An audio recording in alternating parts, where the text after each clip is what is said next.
సభకు నమస్కారం. ఈరోజు కోహెడ మండల కేంద్రంలో హుస్నాబాద్ నియోజకవర్గ మహిళా సంఘాల అందరికీ కూడా స్టీల్ బ్యాంకుల పంపిణీ కార్యక్రమం పెట్టుకొని ఈ కార్యక్రమానికి గౌరవ ముఖ్య అతిథులుగా మన గవర్నర్ జిష్ణుదేవ్ వర్మ గారిని ఆహ్వానించిన ఈ కార్యక్రమానికి అధ్యక్షత వహిస్తున్నటువంటి పొన్నం ప్రభాకర్ అన్న మంత్రివర్యులు జిష్ణుదేవ్ వర్మ ముఖ్య అతిథిగా వచ్చినందుకు వారికి హృదయపూర్వక నమస్కారాలు తెలియజేస్తా ఉన్నాను.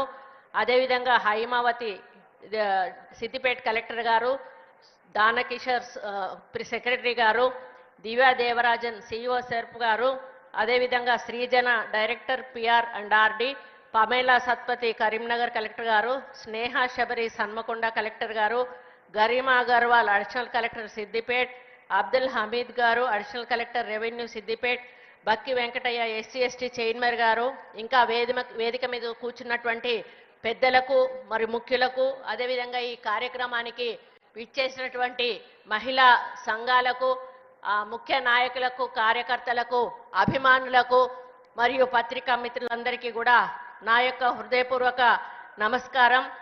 ఈరోజు ఒక ఎన్విరాన్మెంట్ మినిస్టర్గా నేను ఈ కార్యక్రమంలో పాల్గొనడం నిజంగా నాకు చాలా హ్యాపీగా ఉంది. ఎందుకంటే నేను ఈ మినిస్టర్ కాకముందు మామూలుగా అంత ఆలోచించేదాన్ని కాను. ఈ మినిస్టర్ అయిన తర్వాత ఎప్పుడైనా కూడా రోడ్ ఎంబడి వెళ్ళేటప్పుడు కానీ టౌన్లోంచి వెళ్ళేటప్పుడు కానీ ఎక్కడ చెత్త కనపడ్డా, ఎక్కడ ఏది కనపడ్డా వెంటనే అక్కడ ఆపేసి మా పిఏతో చెప్పి ఫోటో తీపిచ్చి వెంటనే మున్సిపల్ కమిషనర్ గారికి పంపించి అది క్లీన్ చేయాలి అని చెప్పి అట్లా చేయించడం జరుగుతూ ఉంది. ఎందుకంటే అట్లా చేయకపోతే వర్షం పడడం వలన దానివల్ల అక్కడంతా కూడా దుర్గంధం వ్యాపించడంతో ఆ ఇండ్లల్లో ఉండే వాళ్ళకి అనారోగ్యాలు రావడమే కాకుండా రోడ్డు మీద అట్నుంచి వెళ్ళేటప్పుడు జంతువులు ఉంటాయి, కుక్కలు ఉంటాయి, పిల్లులు ఉంటాయి, ఇట్లాంటి జీవాలన్నీ కూడా వాటిని తినడం జరుగుతుంది. దానివల్ల వాటి ఆరోగ్యానికి కూడా చాలా ఇబ్బంది అనేది జరుగుతుంది. కాబట్టి ప్లాస్టిక్ను మనం ఎంత దూరం పెడితే మన ఆరోగ్యాలు కూడా అంత బాగా ఉంటాయని చెప్పడానికి చెప్పడమే కాకుండా దాన్ని చేసి చూపించి ఈరోజు దాదాపు 75,000 మంది ఒకటేసారి తినే విధంగా ఒక కార్యక్రమాన్ని ఈరోజు మన ప్రభాకర్ అన్న తీసుకోవడం చాలా హ్యాపీగా ఉంది. ఎందుకంటే ఇది పర్యావరణ పరిరక్షణ అనేది మనందరి బాధ్యత. మనం పర్యావరణాన్ని పరిరక్షించుకోకపోతే మనము మన భవిష్య తరాల పిల్లలకు కూడా చాలా ఇబ్బందికరమైన విషయము. ప్లాస్టిక్ అనేది వాడడం వలన మనకు తెలియకుండానే మనకు లోపలికి కొన్ని అవి ప్లాస్టిక్స్ పోవడం వలన మనం అనారోగ్యానికి గురవడం జరుగుతూ ఉంది. దాని ద్వారా క్యాన్సర్స్ కానీ ఇతర డిసీజెస్ కానీ అదేవిధంగా వచ్చేటువంటి అవకాశం ఉంటుంది. కొన్ని ఇప్పుడు మనకు కరోనా వచ్చిపోయిన తర్వాత మనం చూస్తూ ఉన్నాము, ప్రతి ఒక్కరికి కూడా ఆరోగ్యం మీద చాలా అవగాహన అనేది వచ్చింది. అప్పుడు ఆ 3 సంవత్సరాలు కూడా ఒక దానికి అలవాటు పడ్డాము మనం. ఎందుకంటే చేతులు కడుక్కోవడం కానీ ప్రతి పని చేసే ముందు మనం చేతులు కడుక్కొని పని చేయడము, బయటికి పోయి వచ్చినప్పుడు కాళ్ళు కడుక్కోవడము.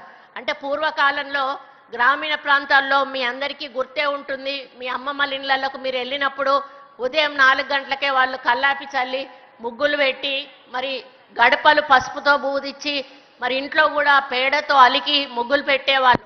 అదంతా సైంటిఫిక్గా ఎందుకు అంటే బ్యాక్టీరియా అనేది ఇంట్లోకి రాకుండా ఉండడానికి. అప్పుడు వాళ్ళు ఎంత ఆరోగ్యంగా ఉన్నారో మనందరికీ కూడా తెలుసు. ఆ రోజు వాళ్ళు ఎటువంటి ఎరువులు పురుగు మందులు లేకుండానే పంట పండించేవాళ్ళు. కాబట్టి భూమిలో ఉన్నటువంటి బలంతో ఆ పంట తినడం వలన వాళ్ళు చాలా 90 ఏళ్ళు వచ్చినా కూడా వాళ్ళకు షుగర్ బీపీలు లేవు, వాళ్ళకు వెంట్రుకలు నల్లబడకుండా కనీసం పండ్లు కూడా ఊడిపోకుండా ఉన్నటువంటి చాలామంది ఉన్నారు.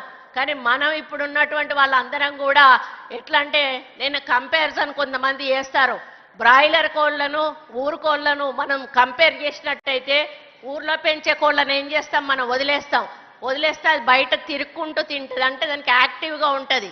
అదే బ్రాయిలర్ కోడ్ అయితే అదే ఒక జాలిలో పెట్టేస్తాము, దానికి ఫుడ్ వేస్తాము, అది తినడము, అది పడుకోవడం, దానికి ఎక్సర్సైజ్ అంటూ ఏమీ ఉండదు. ఇప్పుడు మనం ఊరు కోడి తింటే మనకు ఆరోగ్యానికి మంచిది. అదే బ్రాయిలర్ కోడి తింటే మనం ఆరోగ్యం పొడగొట్టుకున్న వాళ్ళం అవుతాం. ఆ పద్ధతిలో మరి పూర్వకాలంలో ఎవరైనా చుట్టాలు ఇంటికి వస్తున్నారంటే ముందట బకెట్ పెట్టేవాళ్ళు, మీరు కాళ్ళు కడుక్కొని లోపలికి రండి అని మర్యాదపూర్వకంగా ఆ రోజు అనుకునే వాళ్ళం. కానీ అది కూడా ఏంటి అంటే వాళ్ళు దారెంబడి వచ్చేటప్పుడు నడుస్తూ వస్తున్నప్పుడు వాళ్ళు ఏదైనా బ్యాక్టీరియా లాంటిది వాళ్ళ కాళ్ళకుంటే కడుక్కున్నప్పుడు అది పోతుంది, వాళ్ళు ఇంట్లోకి వచ్చినా కూడా ఎటువంటి మరి క్రిములు లోపలికి రావు అనేటువంటి ఆలోచనతోటి ఆ విధంగా అప్పుడు కొన్ని నియమాలు ఉండేవి. కానీ ఈరోజు మనం ఏం చేస్తామంటే రాగానే చేతులు కడుక్కోవడం కాళ్ళు కడుక్కోవడం ఉండదు, అన్నం పెట్టుకోవడం ఒక స్పూన్ పెట్టుకొని తినేయడం, ఇటువంటి అలవాట్ల వల్ల